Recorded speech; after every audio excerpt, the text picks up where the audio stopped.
Hello students, आज से हम स्टैंडर्ड 11th का chemistry unit number 4 structure of atom start करने जा रहे हैं and you are very familiar with this topic. Atom के बारे में तो आप बहुत सालों से पढ़ते आ रहे हैं, आपको बहुत कुछ इसके बारे में पता है, लेकिन आई एम श्योर कि बहुत सारी चीज़ें आप लोगों को नहीं पता है जो इस यूनिट में हम पढ़ने वाले हैं। तो यूनिट स्टार्ट करने से पहले हम कुछ क्वेश्चंस रिकॉल करेंगे जो इस यूनिट को और भी इंटरेस्टिंग बनाएगा और आपको इंटरेस्ट आएगा कि हमको आइटम के बारे में और क्या क्या चीज़ें जानना है। तो देखिए, स्टार्ट करते हैं हम कुछ क्वेश्चन से जो रिकॉल करना है हमको। What is the smallest unit of matter? आपको पता है कि matter means anything everything which occupy the space. जो एक जगह को घेरता है उसे हम मैटर कहते हैं। वो किसी भी फॉर्म में हो सकता है, सॉलिड, लिक्विड या फिर गैस। जो भी हमको आसपास में दिखाई देता है सॉलिड फॉर्म में, लिक्विड फॉर्म में या फिर जो इनविजिबल भी है गैसेस फॉर्म में, जो हवा है जो जगह को घेर रही है, तो ये भी सारी जो चीज़ें हैं ये मैटर कहलाती है। तो ये मैटर बना किससे है? तो it is a smallest unit. जो छोटी छोटी जो चीज़ों से बना हुआ है उसे हम क्या कहते हैं? आइटम कहते हैं। The smallest unit of matter is item. जो आप स्ट्रक्चर इसका देख रहे हैं, आपने बहुत बार इसको ड्रॉ भी किया है। नेक्स्ट क्वेश्चन है, what is the difference between molecules of an element and those of a compound? Means molecule of element में एंड मॉलिक्यूल ऑफ कंपाउंड में क्या डिफरेंस है, ये हमको यहाँ बताना है। तो देखें, the molecules of an element are made up of atoms of same element. देखें, अच्छे से समझना है इसको। पहले क्या है? मॉलिक्यूल ऑफ एलिमेंट किससे बने हैं? Items of same element. Items of same element. अब यहाँ एक एग्जाम्पल के थ्रू समझते हैं। देखिए, मॉलिक्यूल्स ऑफ एलिमेंट कह रहे हैं हम कि आइटम्स ऑफ सेम एलिमेंट। अब देखें, hydrogen and hydrogen, hydrogen and hydrogen, ये दोनों भी कैसे हैं? सेम एलिमेंट है। और सेम एलिमेंट से मिलकर जो मॉलिक्यूल बन रहा है तो उसे कह रहे हैं molecule of element. Same element से मिलकर, आइटम्स ऑफ सेम एलिमेंट। उसी तरीके से देखें, ऑक्सीजन एंड ऑक्सीजन सेम है, ये दोनों भी आइटम सेम है, दोनों सेम आइटम है और उससे मिलके जो मॉलिक्यूल बन रहा है तो मॉलिक्यूल ऑफ ऑक्सीजन। उसी तरीके से देखें, मॉलिक्यूल ऑफ क्लोरीन, है ना, सेम टाइप के क्या होना चाहिए? एलिमेंट्स होना चाहिए। अब है मॉलिक्यूल ऑफ कंपाउंड। तो while the molecule of compound are made up of different element. कैसे होना चाहिए? एलिमेंट्स यहाँ पर आइटम्स कैसे होना चाहिए? डिफरेंट होना चाहिए। तो अब ये जो आइटम्स ऑफ डिफरेंट एलिमेंट्स हैं, देखें कि हमारे पास में एग्जाम्पल है वाटर मॉलिक्यूल की। तो वाटर मॉलिक्यूल में हाइड्रोजन है और ऑक्सीजन है। तो यहाँ पे क्या हो गया? यहाँ पर आइटम्स हैं लेकिन डिफरेंट एलिमेंट्स के। एक ऑक्सीजन हमारे पास एलिमेंट है और दो हाइड्रोजन एलिमेंट्स है। उसी तरीके से हमारे पास में दूसरा एग्जाम्पल है HCl का।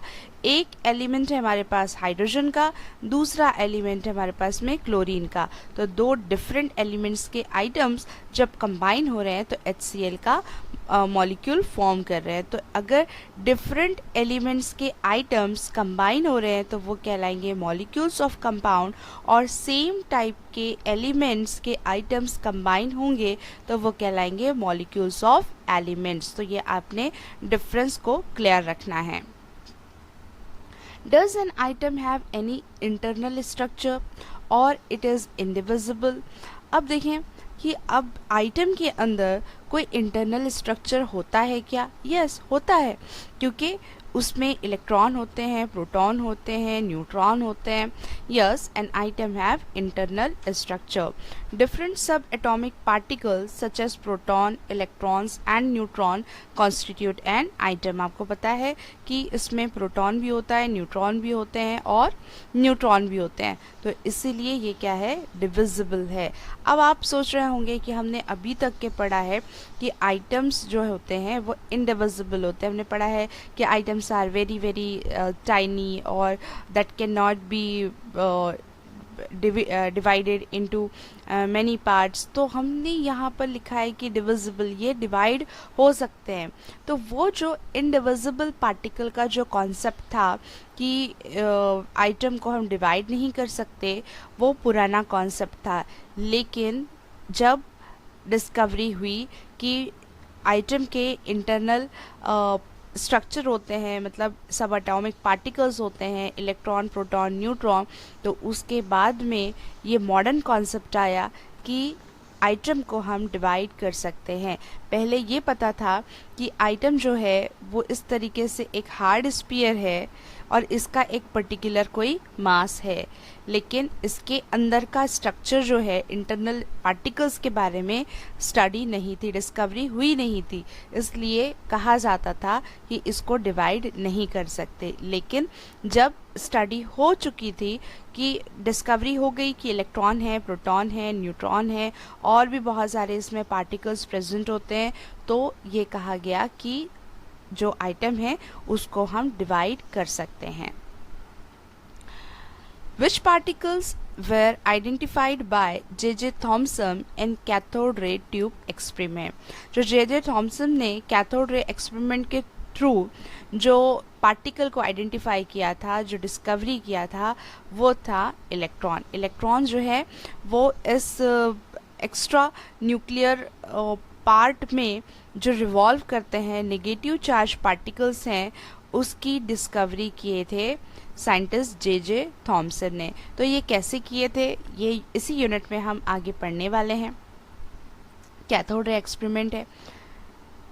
Which part of an item was discovered by Ernest Rutherford from the experiment of scattering alpha particle by gold foil? अब कौन सा पार्ट है आइटम का जो अर्नेस्ट रुदरफोर्ड ने अपने एक्सपेरिमेंट में, गोल्ड फॉइल के एक्सपेरिमेंट में इन्होंने डिस्कवर किया था? वो था nucleus. Nucleus of an atom was discovered by Ernest Rutherford from the experiment of scattering of alpha particles by gold foil. ये भी इस यूनिट में हम देखने वाले हैं।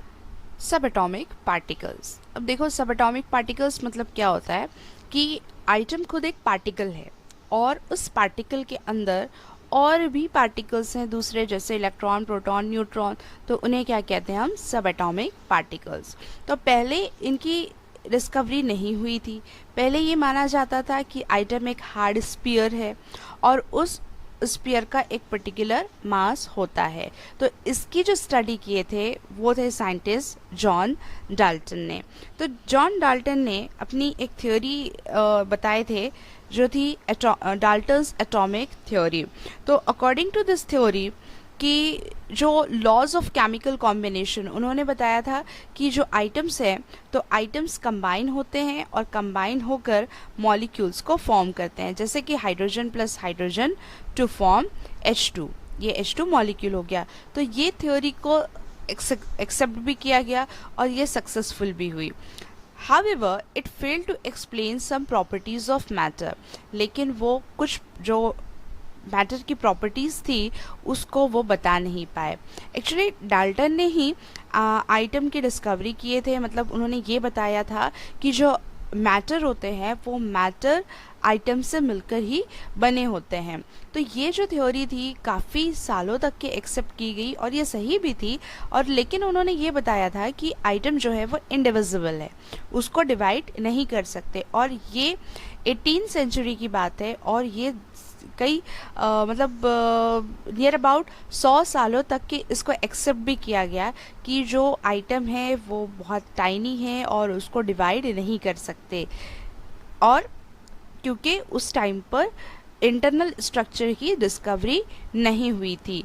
लेकिन कुछ सालों के बाद में जब इलेक्ट्रॉन, प्रोटॉन, न्यूट्रॉन की डिस्कवरी हुई, पता चला कि उसके अंदर भी पार्टिकल्स होते हैं, तो फिर इनकी जो थ्योरी थी वो फेल हो गई। लेकिन कुछ प्रॉपर्टी को एक्सेप्ट भी किया गया, लेकिन कुछ प्रॉपर्टी उसकी फेल भी हो गई। जैसे कि It could not explain why substances like glass or ebonite when rubbed with silk or fur generate electricity. जैसे कि आपने एक एक्सपेरिमेंट आपके बचपन में भी किया होगा कि कोम को लेकर अगर हम अपने ड्राई हेयर पे अगर घसते हैं, या फिर स्केल को लेकर अगर हम अपने बालों पर घसते हैं, या फिर सिल्क के कपड़े के ऊपर घसते हैं, तो वो अट्रैक्ट करने लग जाता है कुछ देर के बाद में। एक वहाँ पे इलेक्ट्रिसिटी जनरेट हो जाती है। आपने ये एक्सपेरिमेंट देखा होगा इस तरीके से कोम के ऊपर। उसी तरीके से यहाँ एग्जाम्पल में कह रहा है कि ग्लास रॉड या फिर इबोनाइट बोले तो एक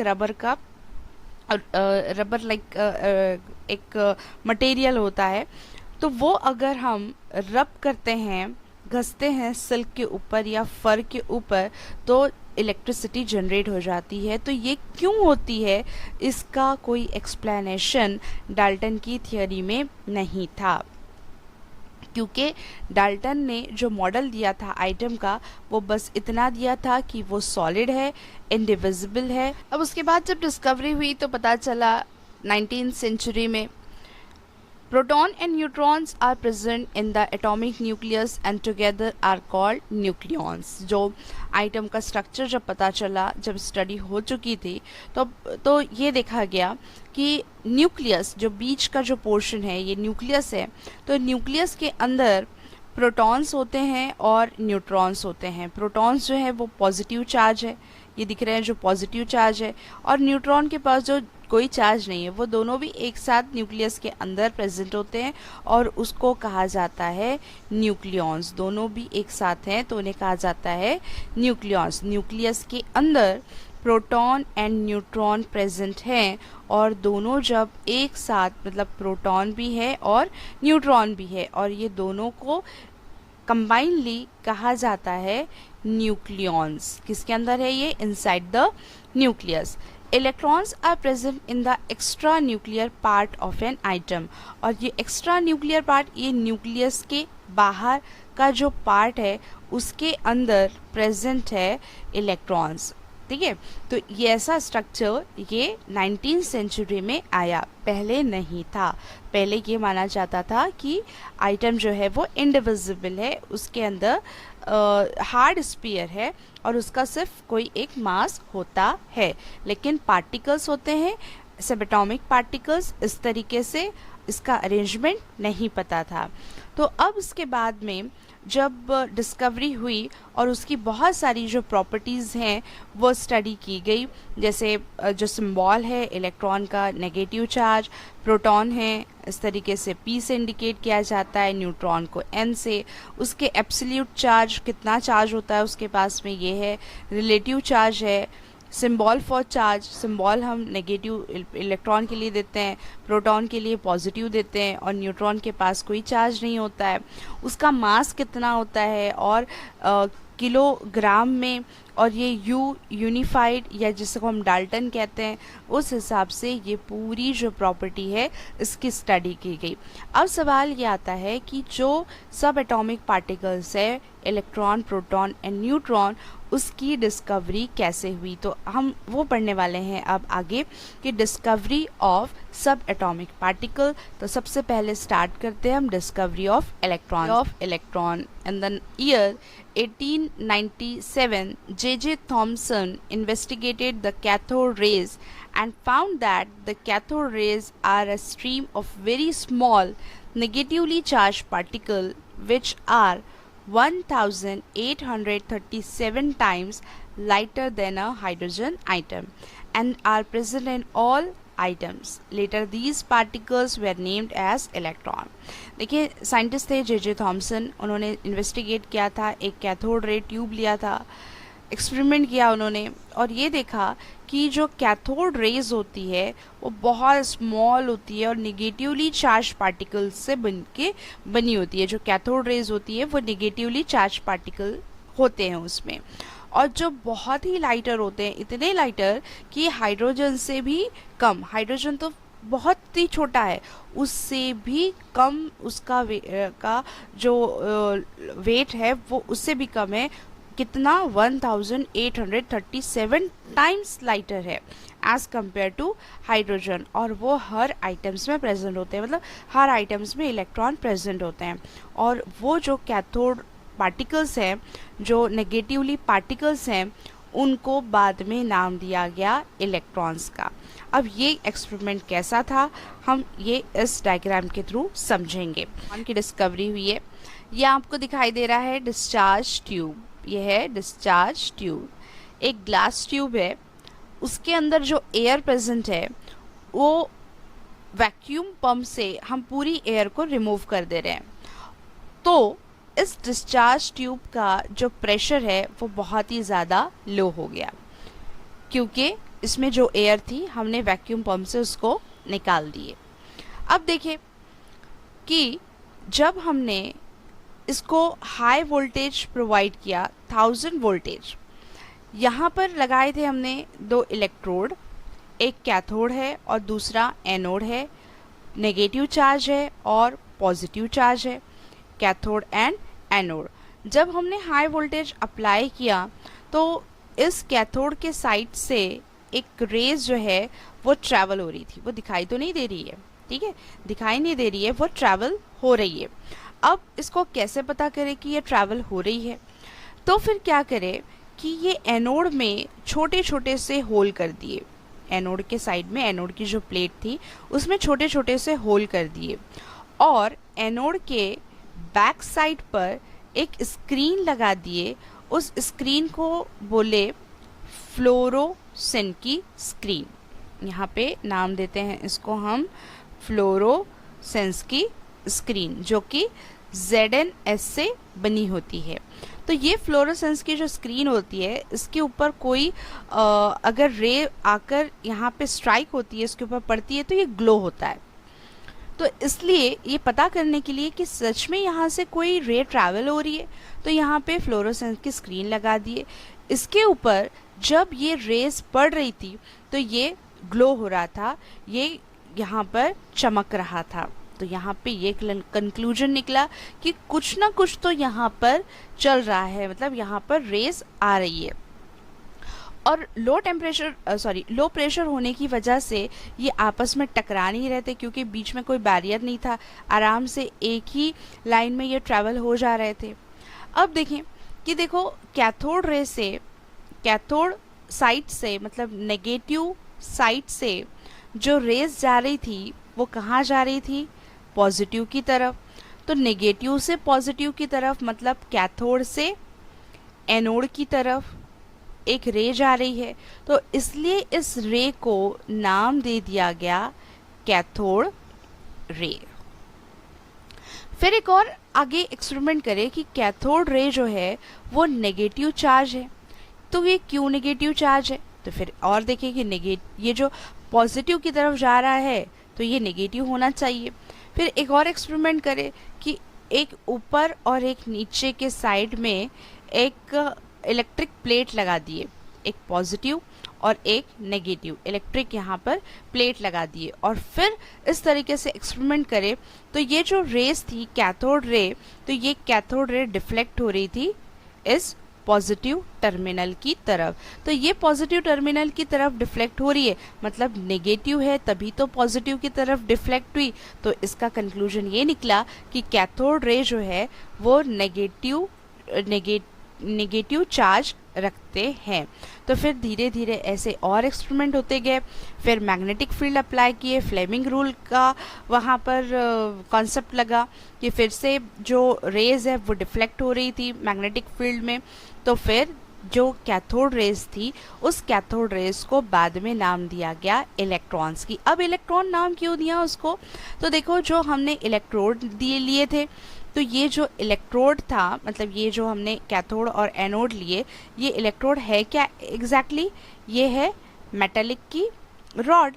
तो मेटल किससे बने हैं? मैटर है, और मैटर में क्या होते हैं? आइटम्स। तो ये आइटम्स हैं, आइटम में से क्या निकल रहे हैं? Electrons, negative charge. तो नेगेटिव चार्ज को क्या कहा गया? फिर इलेक्ट्रॉन्स। तो फिर ये बताया गया कि आइटम के अंदर नेगेटिव पार्टिकल्स प्रेजेंट होते हैं। तो इस तरीके से डिस्कवरी हुई इलेक्ट्रॉन की। तो कैथोड रे ट्यूब एक्सपेरिमेंट को हम और अच्छे से समझने के लिए इस मॉडल को देखते हैं।